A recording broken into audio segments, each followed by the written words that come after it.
Gênesis capítulo 31. Jacó foge de Labão. Jacó ficou sabendo que os filhos de Labão andavam dizendo o seguinte: Jacó está tirando tudo o que é nosso e do nosso pai, e às custas do nosso pai, que ele está ficando rico. Jacó também notou que Labão já não se mostrava tão amigo como antes. Então o Senhor Deus disse a Jacó: Volte para a terra de seus pais, onde estão seus parentes. Eu estarei lá com você. Aí Jacó mandou chamar Raquel e Léia para que viessem ao campo, onde ele estava com as suas ovelhas e cabras. Quando chegaram, ele disse: Tenho reparado que o pai de vocês já não se mostra tão amigo como antes, mas o Deus do meu pai tem estado comigo. Vocês sabem muito bem que tenho me esforçado muito trabalhando para o pai de vocês, mas ele me tem enganado e já mudou o meu salário umas 10 vezes, porém Deus não deixou que ele me prejudicasse.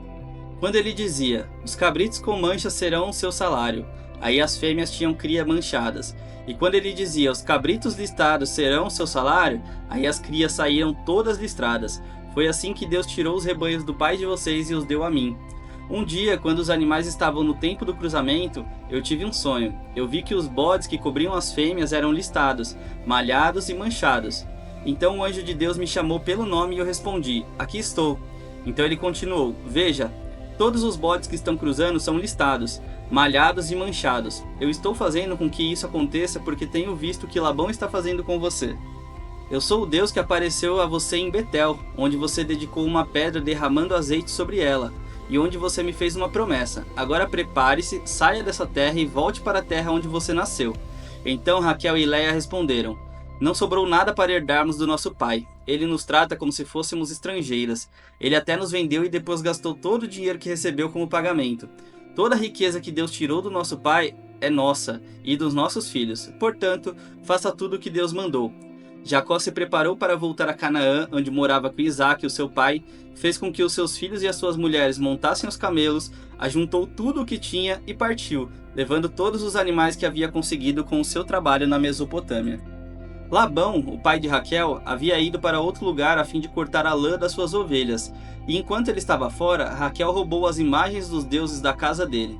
Foi assim que Jacó, sem avisar que ia embora, enganou Labão, o arameu, fugindo com tudo o que tinha. Atravessou o rio Eufrates e foi na direção da região montanhosa de Gileade. 3 dias depois, Labão ficou sabendo que Jacó havia fugido. Ele reuniu seus parentes e foi atrás de Jacó. 7 dias depois, Labão alcançou Jacó na região montanhosa de Gileade. Naquela noite, Deus apareceu num sonho a Labão, o arameu, e disse: Cuidado, não faça nada a Jacó. Labão alcançou Jacó na região montanhosa de Gileade, onde ele estava acampado, e Labão e os seus parentes acamparam no mesmo lugar. Aí Labão disse a Jacó: Por que foi que você me enganou, levando as minhas filhas como se fossem prisioneiras de guerra? Por que você me enganou, fugindo desse jeito, sem me dizer nada? Se você tivesse falado comigo, eu teria preparado uma festa alegre de despedida, com canções acompanhadas de pandeiros e de liras. Você nem me deixou beijar os meus netos e as minhas filhas. O que você fez foi coisa de gente sem juízo. Eu poderia ter feito muito mal a vocês, mas na noite passada, o Deus do seu pai me disse assim: Cuidado, não faça nada a Jacó. Eu sei que você foi embora porque tinha saudade de casa, mas por que foi que você roubou as imagens dos deuses da minha casa? Jacó respondeu: Eu fiquei com medo, pois pensei que o Senhor ia me tirar as suas filhas à força. Mas, se o Senhor achar as suas imagens com alguém aqui, essa pessoa será morta. Os nossos parentes são testemunhas. Se o Senhor encontrar aqui qualquer coisa que seja sua, pode levar. Acontece que Jacó não sabia que Raquel havia roubado as imagens. Labão entrou na barraca de Jacó, depois na de Léia e depois nas das 2 escravas, porém não encontrou as suas imagens. Então foi para a barraca de Raquel. Aí ele procurou em toda parte, porém não achou nada, pois Raquel havia posto as imagens numa sela de camelo e estava sentada em cima. Ela disse ao pai: O senhor não fique zangado comigo por eu não me levantar, mas é que eu estou menstruada. Foi assim que Labão procurou as suas imagens sem as encontrar. Aí Jacó ficou zangado. Ele disse a Labão: O que foi que eu fiz de errado? Qual foi a lei que eu quebrei para que o senhor me perseguir com tanta raiva? Agora que mexeu em todas as minhas coisas, será que encontrou algum objeto que são seus? Pois põe esses objetos aqui na frente dos meus parentes e dos seus, para que eles julguem qual de nós está com a razão. Durante os 20 anos que trabalhei para o Senhor, as suas ovelhas e as suas cabras nunca tiveram abortos, e eu não comi um só carneiro do seu rebanho. Nunca lhe trouxe os animais que as feras mataram, mas eu mesmo pegava o prejuízo. O Senhor me cobrava qualquer animal que fosse roubado de dia ou de noite. A minha vida era assim: de dia o calor me castigava, e de noite eu morria de frio. E quantas noites eu passei sem dormir? Fiquei 20 anos na sua casa, trabalhei 14 anos para conseguir as suas filhas e 6 anos para conseguir os seus animais. E ainda por cima o Senhor mudou o meu salário umas 10 vezes.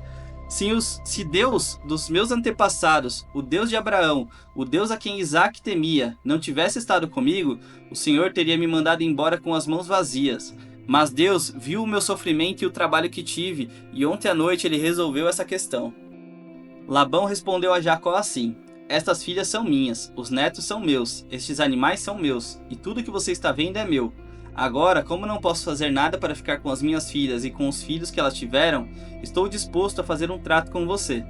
Vamos fazer aqui um montão de pedras para que lembremos desse trato. Então Jacó pegou uma pedra e a pôs de pé como se fosse um pilar. Depois disse aos seus parentes que se ajuntassem e amontoassem pedras. Eles fizeram um montão de pedras e depois tomaram uma refeição ali do lado dele. Labão pôs naquele lugar o nome de Jegar-Saaduta, e Jacó chamou de Galeede. Depois Labão disse: este montão de pedras servirá para que nós dois lembremos desse trato. Foi por isso que aquele lugar recebeu o nome de Galeede.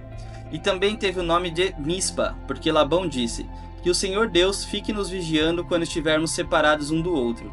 Se você maltratar as minhas filhas, ou se você casar com outras mulheres, mesmo que eu não saiba o que está acontecendo, lembre que Deus está nos vigiando. Aqui estão as pedras e o pilar que coloquei entre nós dois. O montão de pedras e o pilar são para lembrarmos deste trato. Eu nunca passarei para lá deste pilar para atacá-lo, e você nunca passará para cá deste montão de pedras e deste pilar para me atacar. O Deus de Abraão e o Deus de Naor será juiz entre nós. Então Jacó fez um juramento em nome de Deus a quem Isaac, o seu pai, temia. Ele ofereceu um animal em sacrifício ali na montanha e convidou seus parentes para uma refeição. Naquela noite eles comeram e dormiram ali na montanha.